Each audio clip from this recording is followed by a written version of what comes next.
Hello, Jeff. My name is Sean Everett. I am the website analysis expert over at Zucker Marketing. Eric sent your website over to me for analysis. So I am going to walk you through everything I do when I analyze a website.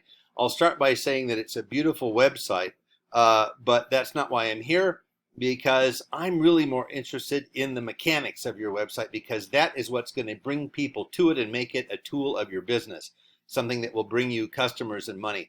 Now, the first thing I do is I look at this. It is a paid tool that I use that gives me the metrics of your site. The second thing I do is I look at a map of the surrounding areas: North Cliff, Cross Mountain, Mico, Rio Medina, for instance. And then the third thing I do is I look at a Google web search. And here is where I need to begin to tell you a little bit about how Google works, because the Google algorithm decides the order of absolutely everything that comes up on a Google search. Now, these folks here are way at the top in what we call the map pack, because they have done something really simple. They went to Google and filled out a Google business profile. Now, you can do that yourself this afternoon, this evening, sitting around with the kids. Just go there and start filling it out. It's as simple as a Facebook profile, except it's about your business, when it started.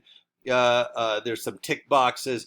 But here's the thing. Be really thorough with it. Fill in every single blank as much as you can, because the Google algorithm rewards thoroughness. It's a computer, a mathematical program after all. So more is better for it. Now, so just go fill that out. That's the first thing you can do for your business, because being up here would be great. Now, you don't have to be just here. You could be there and down here.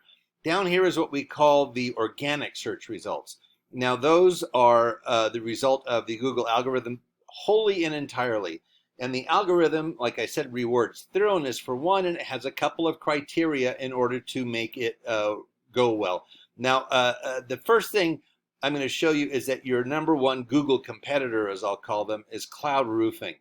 And because they are the first one that I find here in the list of the organic search results. Yelp, GAF, who has narrowed it down to the best 99 roofers in San Antonio. How about that? And then Cloud Roofing is number 3 in this list, but they're the first actual roofers on the list. And they're who I'm going to say that you are the competitor with. They're who I want you to be.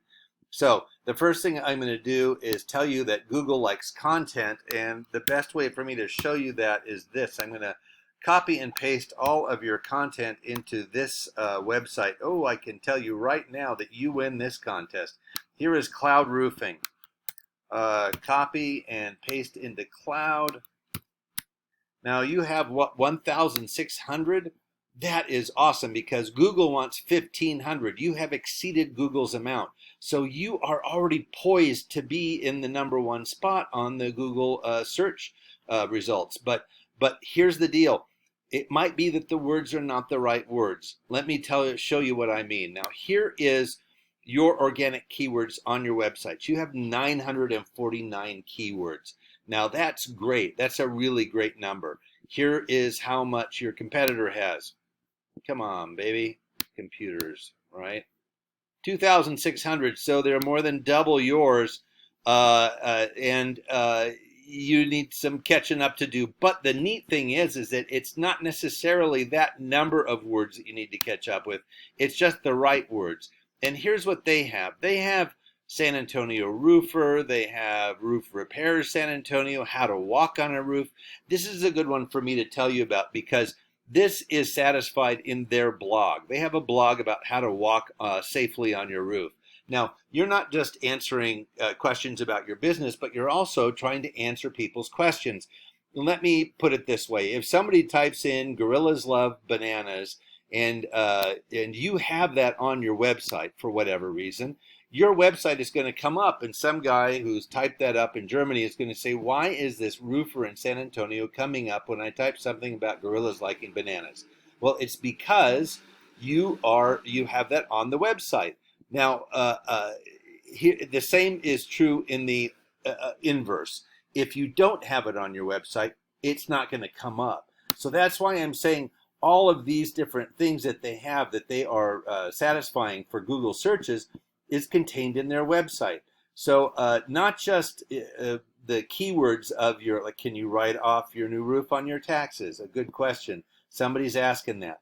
Now, these are all Google searches that somebody has done in your area. And it's not just these questions, but it's also all the words of your industry. Now, I don't know the words of your industry, but I can tell you a couple. It's probably TPO and shake and tar and tile and gutters. You know, those are things that I know because I had a roof redone recently. But there's going to be a lot more that you and your coworkers can figure out sitting around. And all the questions you can just ask your salespeople. What questions do they get when they go and talk to customers?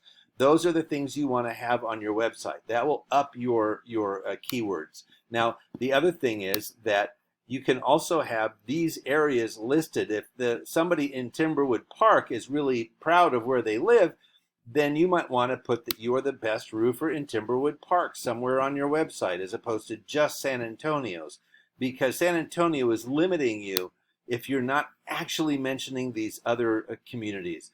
Now, the next thing I'm going to show you is your backlinks. This is their backlinks. They have 594. You have 969. You win on that one. Boy, do you. Now, that's good. And backlinks is where you are listed on somebody else's site. It refers back to you. Now, it's kind of like a shout out from a different site, but it could be like Yellow Pages. It could be Angie's List, Home Advisor, Expertise.com, obviously. You can get on a bunch of other sites for free. Angie's List is paid, but a bunch of other sites you can get on for free, like the Lyft map for riders, or Uber, or there's a bunch of them. It's not coming to mind right now. But, you know, Foursquare, you know, that place that it used to be popular. Well, they actually power Apple Maps. So if you're on Foursquare, then when somebody types in your business name, then you'll come up on Apple Maps. Now, this isn't to drive people to your business. It's to drive people to have a backlink, because that's important. Google figures that the more people that are talking about you, as it were, the more important you must be. So that's why you want backlinks. Now, I'm going to show you what this all comes down to. They have 594 backlinks. They have 2,000 keywords, which is obviously important because keywords are what people type into Google searches, and that has placed them number 3 in the organic searches here. And yours, 969 and 949, have not placed you anywhere that I can find on here. No. Anyway, most people don't scroll down much further than the related searches. They figure they have everything they need up here. Some guy with a Twinkie in one hand and a mouse in the other is not going to scroll down very far, as you probably know from your own experience.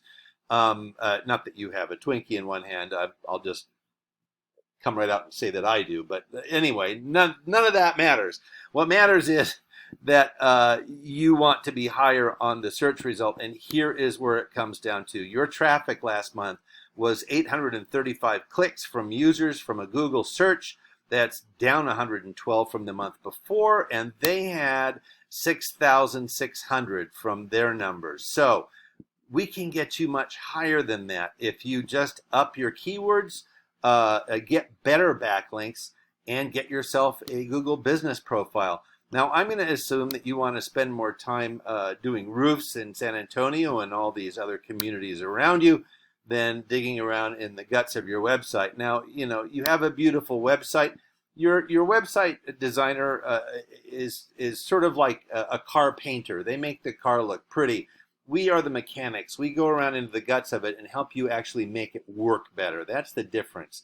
Now, if what I'm telling you makes sense to you, and I hope it does, give Eric a call, and he would be happy to guide you through the next steps to help you achieve these things.